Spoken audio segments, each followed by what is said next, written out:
Amrit Bharat railway स्थानक योजनेअंतर्गत पुनर्विकास झालेल्या राज्यातल्या 15 स्थानकांचं आज लोकार्पण झालं। धुळे, लोणंद, माटुंगा, शहाड, परळ, देवळाली, मूर्तिजापूर, केडगाव, सावदा, लासलगाव, नेताजी सुभाषचंद्र बोस इतवारी, वडाळा, चिंचपोकळी, चांदा फोर्ट आणि आमगाव ही कायापालट झालेली स्थानकं प्रवाशांना अत्याधुनिक तसंच आरामदायी सुविधा देणार आहेत।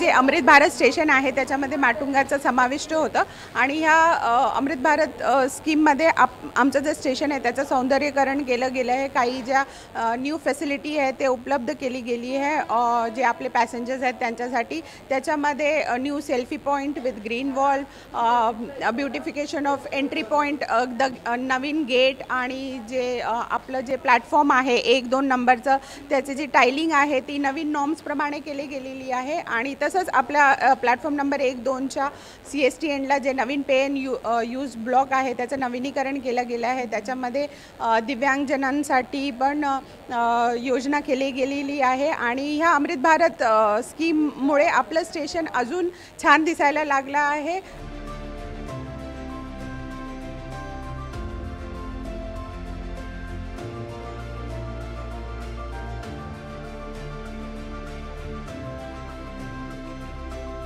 अमृत भारत स्टेशन ते खूप चांगलं आहे आणि सगळ्या रेल्वेजमध्ये सुद्धा आता खूप काही चेंजेस झालेले आहेत। ते चेंजेस खूप चांगले आहेत। जे डेली पब्लिक अपडाऊन करते त्यांना आता जरा चांगलं वाटते। स्टेशन्स क्लीन असतात, वॉशरूम, पाण्याची व्यवस्था, सगळी व्यवस्था आता चांगली होते आहे।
विकास भी होगा, विरासत भी रहेगा।